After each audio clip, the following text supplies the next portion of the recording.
Welcome, and thank you for listening to this episode of Leaps and Bounds. I'm your host, Tom Bash, and I'm thrilled to be bringing you conversations with some of the most successful CEOs, sales leaders, and home improvement professionals. When I started in this industry 20 years ago, tearing off roofs, I had no idea about what went into making a home improvement business successful. Now, having met with thousands of contractors, helping them adopt technology, and watching them grow, I'm excited to invite them on to share what's made them successful, what they're doing today to stay ahead of their competition, and the advice they have for others.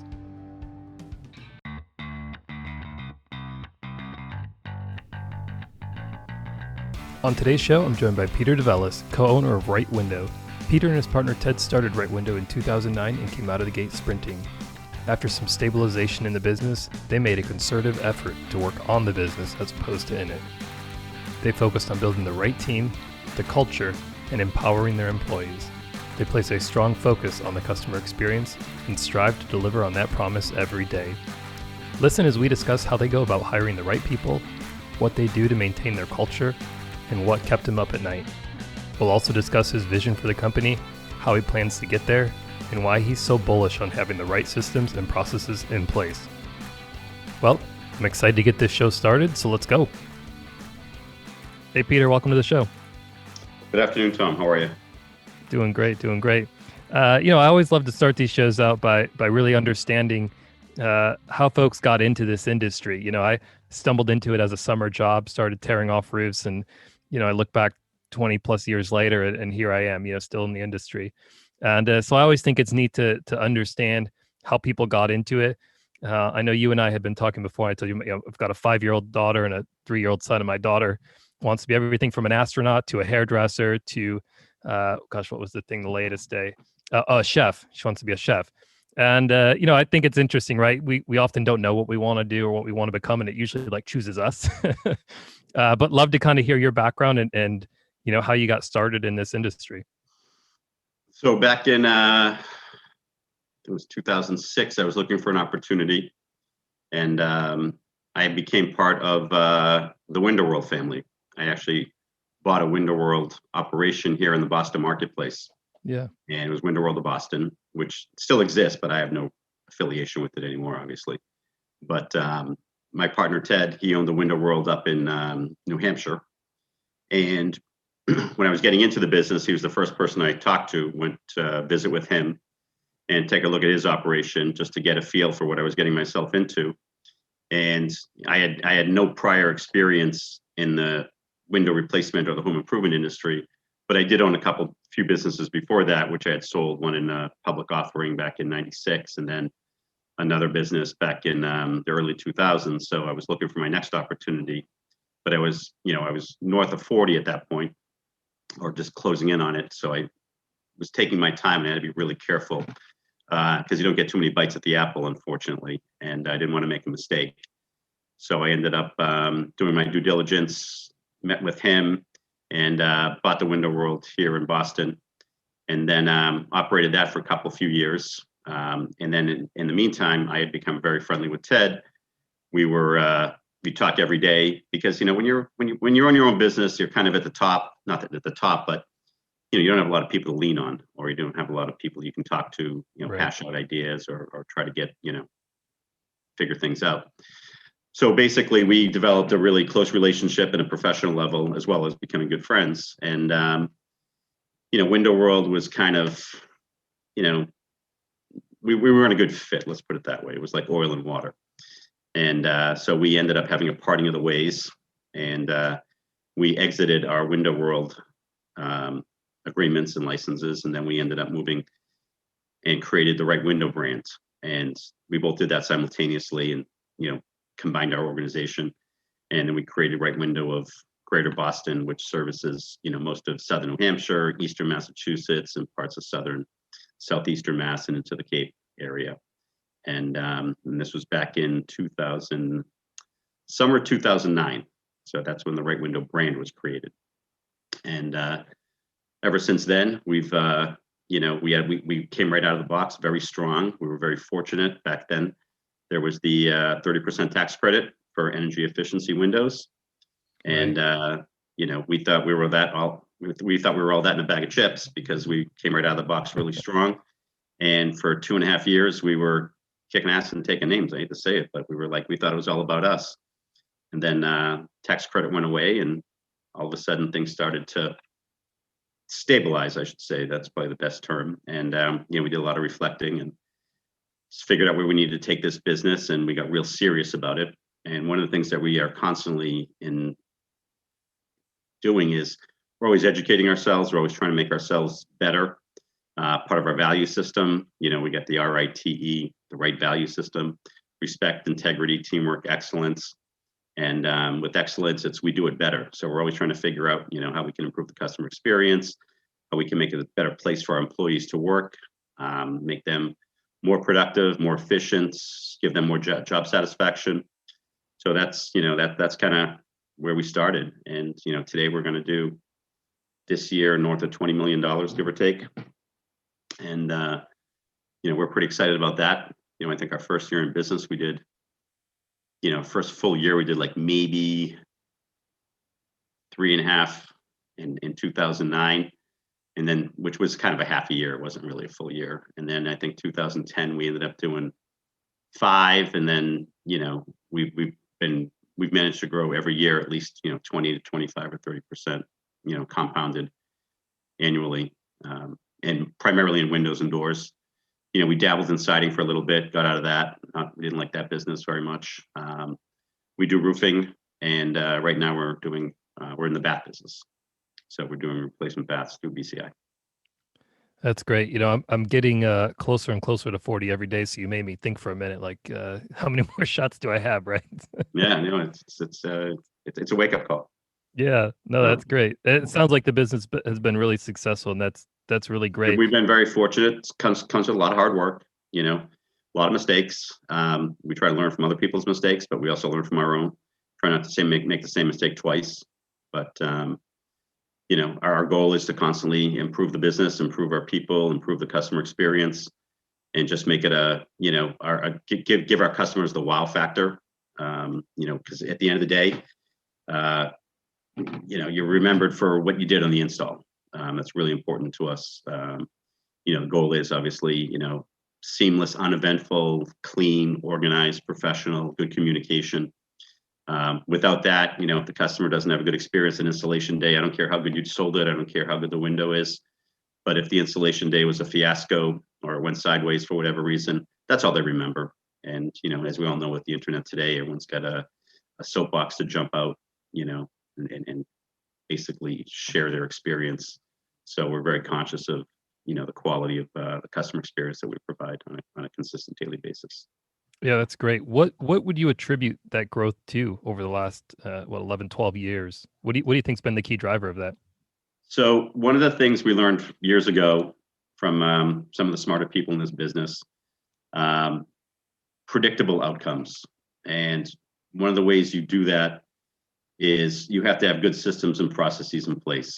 And because if you just send sales guys out there with a price sheet and say, hey, good luck, have a nice day, and go make something happen, it's not about you, the company. It's more about the sales guy. And that's, we've learned that, when you have sales guys that are all over the place, you get some high performers, you got some low performers, and a few in between.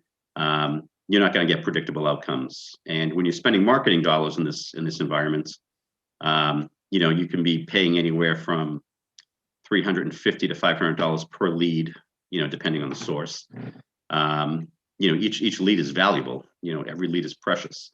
And in order for you to maximize your opportunity, you've got to make sure that when that lead is run and demoed, that they are getting, an outstanding and excellent, sales experience, which will result in, a sale.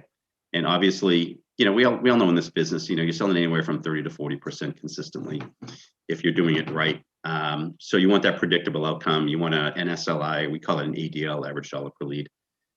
You get that predictable number. It's like, okay, now I can work with that. So if I get X amount of leads, I know I sell, X amount of leads for X amount of dollars per average deal. You know exactly where you're going to be. And if you can control your costs on the other side, the labor, the installation, and your overhead, you can be right where you're supposed to be in this business. And it took us, took us like 3 or 4 years to really perfect the model. We started with our financials and getting that in order. Then we started with, we brought a sales director in, and we worked with a sales consulting organization for about a year and a half, and really built a foundation that would allow us to deliver consistently a certain ADL and a certain close rate that could support everything else. So we reverse engineered it. What do you need? How do you need to get there? And that was one of the ways we figured out how to do it. So processes and systems, we eat, sleep, and breathe them around here. Everything has a process or a system attached to it. From the minute you touch us, the phone call, all the way to, post-installation follow-up. Yeah, everything in between. That makes a lot of sense, and certainly helpful. So as you've obviously brought on and probably people in these last 12 years. What are some of the things you look for when you're bringing on new employees? So we have a mantra around here, and we hire positive, productive, and professional. Because we rely so much on our systems and our processes, it allows us to take a person, as long as they have those attributes and they've got good common sense, they're likable, they're easygoing, they mesh well with the team. We'll pretty much teach everybody how to do everything. For example, if you stepped into our call center, you might have call center experience in the past, but our call center is like no other. We feel very confident. We get a lot of compliments from our clients and prospects that when we call you, we feel like we're actually talking to a human being. It's not it's as much as it's a script. It's not a script. It's a process, and we talk to people like human beings, like you'd want to be talked to. Same with our sales process. No high binder approach, no fake drops. Everything is, the price we give you today is the price it's going to be tomorrow. So it's more of a cultural thing. We value our culture significantly around here. We think it's really important. So when people do come on, they get a vibe. The building has a vibe. Each group has its own, unique vibe, and that's what we look for. So positive, productive, and professional. Those are your three qualifications, and then obviously, you need some basic skills. But if you can learn, we will teach you. Yeah, it's a highly replicable model. Yeah, no, sounds like it. What are some of the things that you do, or that the company does, I guess, to ensure that culture remains what it is and what's kind of what you've built it to be? Yeah. So, one of the things we do every day, every group or every area, as well as all the the executive team, my director of production, my director of sales, my call center director, our CFO, we basically 10 o'clock every morning, we have what we call is a daily huddle, and we outline. It's about anywhere between 10 and 20 minutes. Average is about 15, give or take. And we literally go through the pipeline, start at the top, the call center. What was yesterday? How many demos did we set? How many did we sit? Did we see? How many raw leads did we get? We go through the KPIs. Anybody have a stuck point? Got a difficult situation here. I got an employee I'm having a problem with, or I got a customer issue that I've never seen or heard from before, something like that. And we go through, the marketing side, the sales side, the production side, and the financial side. So, and that happens 5 days a week, 10 o'clock every morning. You don't have to be here if you have to call in because you're on the road, or you're with a client, or you're stuck in something. That's fine too. But that is the Bible around here. It's like going to church, 10 o'clock every morning. Yeah. What as I'm gonna knock on wood, as we come out of this pandemic and this whole COVID-19 crisis, what is that taught yourself, the business, and what have you learned throughout this experience? Well, when COVID hit back in March of last year, getting back to the culture thing, we were having a lot of fun. When you're growing, you got to keep your people engaged. You got to keep them motivated. And we had actually just gotten back from Mexico. We took the entire company to Mexico back in February of last year, 2019. And we'd planned that trip for like 6 months or so. And it was just one of those things that between that, we have barbecues, cookouts, obviously all that stuff has disappeared over the last, 12 or 13 months. We just don't have the ability to do that anymore because you can't bring a lot of people together in a regular, in a space, so to speak. That's something we're really looking forward to getting back on track. Once we can put people in a room or in a building or at an outdoor event, we think that's really important. It's one of the things that getting people outside the box, outside the day-to-day routine and putting them in a different environment, just connecting with them on a social level, let them work with their counterparts. How many companies, the left hand doesn't know what the right hand's doing because they don't talk to people or they don't really know. And those type of events, those type of situations, allow people to interact and just at a different level, more of a social, level as opposed to a professional level. So, but when, that hopefully will come back to us maybe this summer, give or take. We're looking forward to that. With regards to COVID, it's been obviously it's been a tremendous benefit to our industry. How many people are just spending money in their homes right now? Everybody's focused on, their house, upgrading their house because they're spending so much time in it. As much as we all hate it, it's been the best thing ever to happen in this industry, in my opinion. But, yeah, no, and I've heard we'll see how long the ride lasts. Right. I've heard similar things from other contractors, and also seen, just anecdotally, the home improvement industry has sort of benefited from this. Where do you see the company in I'll say like 3 to 5 years, but also maybe even just 10 years down the road? You've had good growth. What are you going to do? No, we're committed to growing. We're committed to we've been growing at an annualized 20 to 30% compounded every year. This year it's it was unanticipated growth, obviously, throughout 2019. When you take 2.5 months off, 2 months off, we lost 8 weeks of sales and 8 to 10 weeks of production this time last year. We had a banner year last year. We're having a banner year this year. We see continued growth. Will it grow this fast for this long? Who's got a crystal ball? But we feel confident that if you're doing all the fundamentals, you're marketing right, you're spending the right mix on getting leads, you're doing your training, you're doing all your push-ups, so to speak. There's no reason it can't continue, at the same pace. That's how we see it. We see ourselves in 3 to 5 years, 3 years, well north of 30 million. In 5 years, north of 40, closing in on 50, depending on how some of our other divisions do and take off. So we're quite confident that and this is all in one location. This is one market. We only have one market that we trade in, which is the Greater Boston market.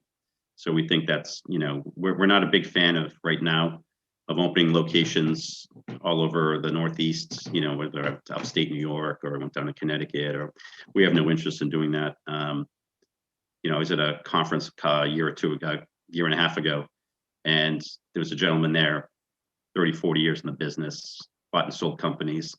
And we were having a conversation with him, and he said, for every 100 miles you go away from your base, you just compound your problems exponentially from a management standpoint, and Sure. You lose control. And, one of the things that we are very focused on is our reputation, brand management, call it what you want. We think that having a brand that people, when they hear it, it's like, oh yeah, you got to call these guys. It's like there's nobody else to call. It's call Rite Window right now. And if you're thinking about upgrading your house for windows, doors, bath, roof, whatever. And so we're we want to focus on that, because if we had a bunch of locations in a bunch of different markets, we don't think we'd have it'd be very hard to control every aspect of it. I mean, it can be done. A lot of companies do it. But at the end of the day, that's not how we want to grow. We want to grow here in this market. And we think, we've got a lot of opportunities still left here over the next bunch of years. Tremendous amount of opportunity. That's great. You mentioned customer experience several times. So what are some of the things that you're doing to improve the customer experience that maybe you weren't doing before that So everything we do we constantly look at how we, like I said, part of one of our values is excellence. We do it better. How do we constantly improve the customer experience? And so we're always looking for ways and touch points, word tracks, just, put yourself in the customer's shoes.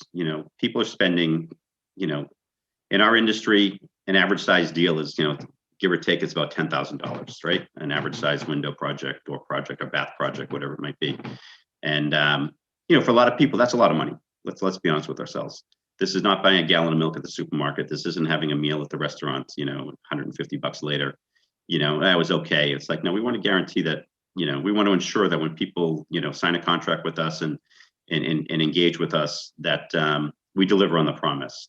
So, from the minute you call us to set an appointment, whether we sell it or not, we do a follow-up. We don't do a rehash. We do a follow-up.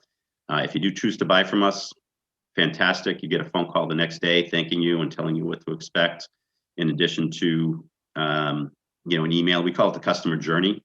So what we do is we have a map in our building here that outlines, the minute you touch us on the phone or you engage with us on the web, however, you want to make contact with us, all the way through to the post-installation follow-up. There's a step for everything. There's a touch point for everything. This is what you'll see. This is what you'll get. Obviously with COVID, the way it's affecting the pipeline for manufactured products, there isn't a home improvement company out there that isn't, way behind on their timelines. And, one of the things you're hearing from a lot of people is that, a lot of people are canceling, or a lot of people get very upset and, they just flip out because, hey, it's been, 2 months, 3 months, 4 months, depending on what they purchased or what the product might be. And so, our goal, we once we realized that, our timelines were going to be way outside the box from what we were originally, where we used to be 6 to 8 weeks pre-COVID. Now it's, twice that almost. You got to let people know that you haven't forgotten about them. So we touch them at every step, give them emailed updates, text updates, let them know where they are in the quote unquote in the queue and when to expect a call from us, and set up their installation. And, so all these little things, that's part of the customer journey. So we think that's really important. Referral business is a big part of our business, repeats and referrals. So, one of the only way you're going to keep those people liking you is, provide them with a wow experience. Yeah, I had heard this phrase, the dark period, the time, when a sale happens to the time Sure. the actual install happens, and communication in between there is something Vital. Yeah, absolutely. 100%. Do you have any, are you using like an automated system for this? Or are you having? No, we use our manual? CRM, which Okay. is Lead Perfection. Gotcha. But, there's a lot of opportunities in there to do stuff. We actually got good, we were forced to get good at it, just because, how do you do this and how do you really make it super efficient? Making phone calls, let's be honest with ourselves today, unless you're calling from, a company phone that's, a branded name or a branded, caller ID, no one answers their phone anymore. Let's be honest. Everything is done electronically. I buy stuff. I'm a consumer. I try to put myself in the shoes of our customer. And, how would I want to?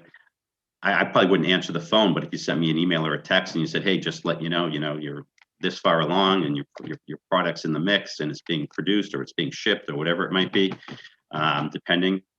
Hey, at least I know you're thinking of me. Especially if I wrote you a check for, $4 or $5, $10,000, whatever Right. it might be. Right. And it's like,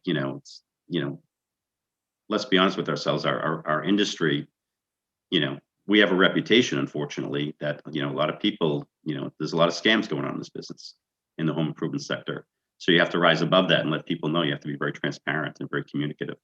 Because if you're not, they'll think you just took their money, and then you'll spend all your time, just, digging yourself out of a hole. So Yeah, it's funny. You're in my head, Peter. One of my questions for you is, what do you think the biggest myth is about home improvement professionals? Well, home improvement and professionals is kind of like an oxymoron, unfortunately. There's a lot of people in our industry that are, less than professional, unfortunately. But it's kind of good for us because, the bar is so low. And so when you do shine, you really do shine. So, our reviews kind of speak for themselves online.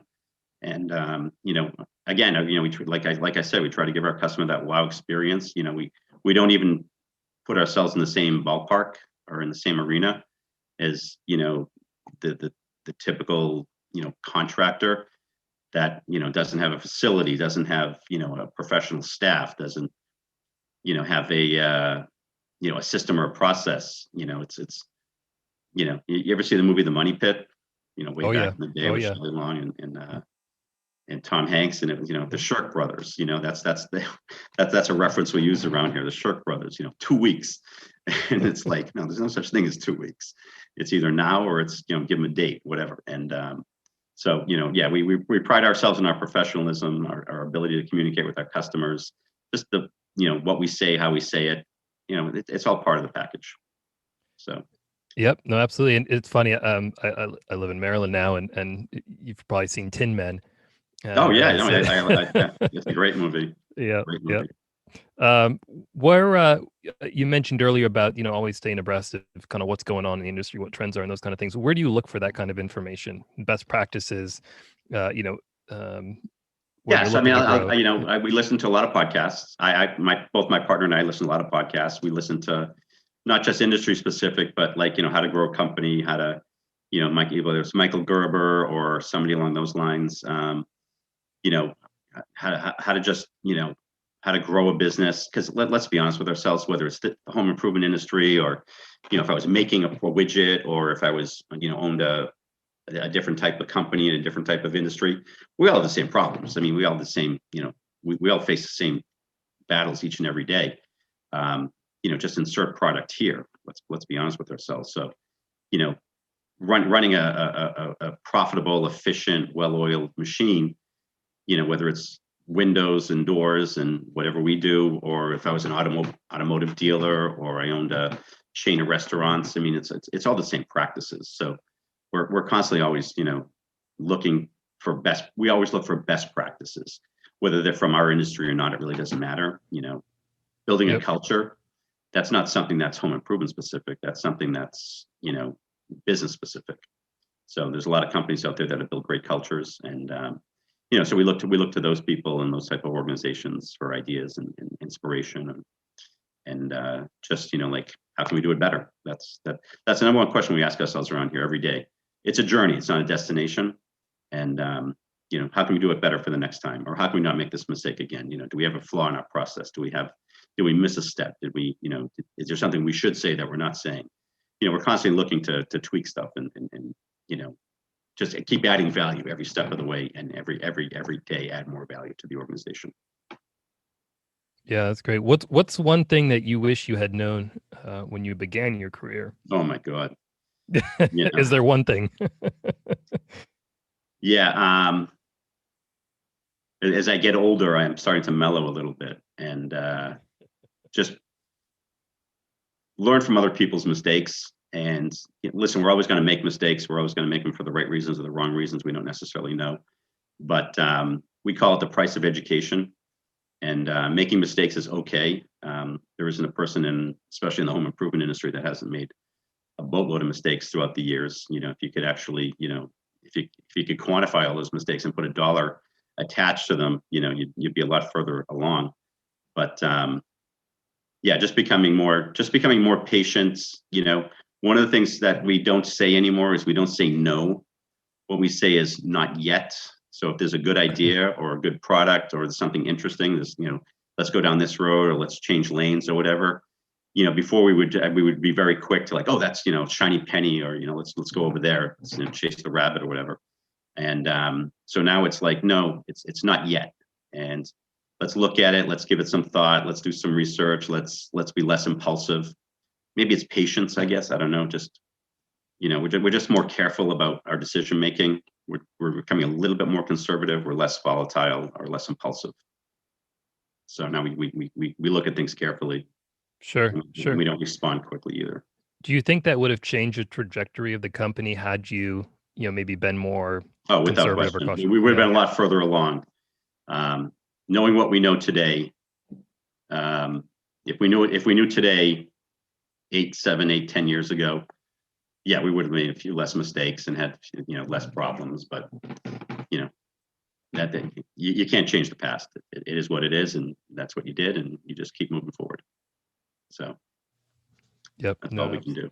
absolutely. Is there anything today that really keeps you up at night, or if not today, 3 to 5 years ago, was there something that you worried about as a business owner? Yeah, I mean, back before we had our systems really tight, and we had when we didn't have as much accountability, we had less accountability. One of the things that you were always concerned about, or always was in the back of your mind, is what's going on when one of the things that we don't have the luxury in our industry is that all our revenue is generated outside the four walls of your facility, right? Let's be honest, our sales guys are in the home. Yep. And our production teams are also in the home, and we don't have body cams in these guys. We don't have a video of like play by play what's going on there. So what's when you didn't have the systems and the processes and the accountability and the follow up and all the other stuff, you didn't know what was going on. Were they saying the right stuff? Were they making promises we couldn't keep? Were the guys showing up on time? Were they being professional? Were they doing this? And those are one of the things that used to keep me up. But now with all our systems in place, we know exactly where everybody is. We got a lot more technology we're using. We have a call center that follows up consistently, either same day or next day, depending, for both installs and sales calls and so forth. So we, our people know that we're watching what they do. We trust them, but trust but verify. And this way we know, again, it goes back to predictable outcomes. There's no freelancers and no cowboys in this company. We have consistently, unfortunately, you have salespeople that think it's all about them. And one of the things we've learned is that, over the past few years, we've let go some of our highest performing salespeople because they were cowboys. And they would do things or say things or make promises that were we couldn't actually deliver on the promise, unfortunately. And that's just that's not who we are. And they would get us in trouble. And it's like, I don't care how much you're putting on the top line, if you're creating havoc for everybody around here, what good is that? That's not benefiting anybody. So it's knowing what's happening each and every day. That's probably the number one thing that we feel much more comfortable with now. Yeah, and before this we had talked about how now you work on the business as opposed to in it, and I love that. It's something I believe in as well. Did you come in with that mindset, or was that something that matured along the way? No, it's mature. It's maturity. It's experience. It's maturity. It's getting burned. It's a natural progression. So. Yep, that makes sense. So last question here as we wrap up. What advice do you give, or would you give, to others that are looking to take their business to the next level? It's going to go back to the fundamentals. It's finding the right people that share the same value system as you do, people that are passionate and committed to what they're doing, people that actually love showing up for work every day, obviously. And it's processes and systems, again, predictable outcomes. We think that's really important, because one of the things that a lot of our employees harp on us a little bit, because we're always making change. We're always changing things, and it's like, I hate to use the word change, because change for the sake of just changing something is pointless. So we like to use the term evolve. So we're constantly evolving. We're moving forward, so that we're trying to make their lives better. We're trying to make their lives easier, so that they don't have the stresses. Like everyone in this business knows. A customer calls you in the afternoon because they are upset about the installation, or your sales guy was, he was obnoxious or pushy or, abrasive or whatever. Nobody wants those calls. And one of the things we've taught all our managers is that, listen, when you implement good systems and you make sure your people are being held accountable each and every day, and they're executing on the plan, these problems all go away. I mean, they're not going to go away 100% just because there's the human element. People are flawed, unfortunately, but that's who we are. But at the end of the day, people, if you can leave at the end of the day and say, yeah, we're all covered here. I know all my installs went great today. All my sales calls are covered. I know no one's off the rails. It's like you go home and they gives them a quality of life, and then they can go home, they can enjoy their family, they can enjoy their downtime, and they come back to work every day refreshed and ready to go, and with a positive attitude. And it just transcends the entire corporate environment. It's when they feel like they've accomplished something and they've got success, we all win. Everybody wins. Customer wins, company wins, employees win, everybody wins. And that's our each goal each and every day. It's let's get in front of our problems or try to eliminate them so they don't happen. We always say we're always looking around corners, and that goes back to we're constantly trying to do it better. We're trying to look at how can this not happen again. Who wants to get a call at 7 a.m. or at Sunday morning at 8 o'clock or Saturday night, and whatever. Nobody wants those calls. Nobody wants to deal with that stuff. And if you do it, if you do all your blocking and tackling, you'll minimize those substantially. Yeah, it's great advice. Peter, really appreciate it. We are about out of time here, so just want to tell you thank you. Obviously wish you the most success. I don't know that you need my wishing. I think you've put a lot of good systems and processes in place here, and obviously have a proven track record of success. But I'm excited to follow you and see what the company does and how your vision takes shape. So anyways, wanted to tell you thank you very much. Appreciate you joining us. Thank you, Tom. Have a great day. Thanks again. Well, that'll do it for today's show. I truly hope you enjoyed this episode of Leaps and Bounds. If you did, be sure to leave us a 5-star rating and review and subscribe to the podcast. We look forward to bringing you more exclusive conversations with some of the most successful home improvement leaders. If you're interested in learning more about Leap, be sure to check us out at leapdigital.com or follow us on our social channels. Until next time, see ya.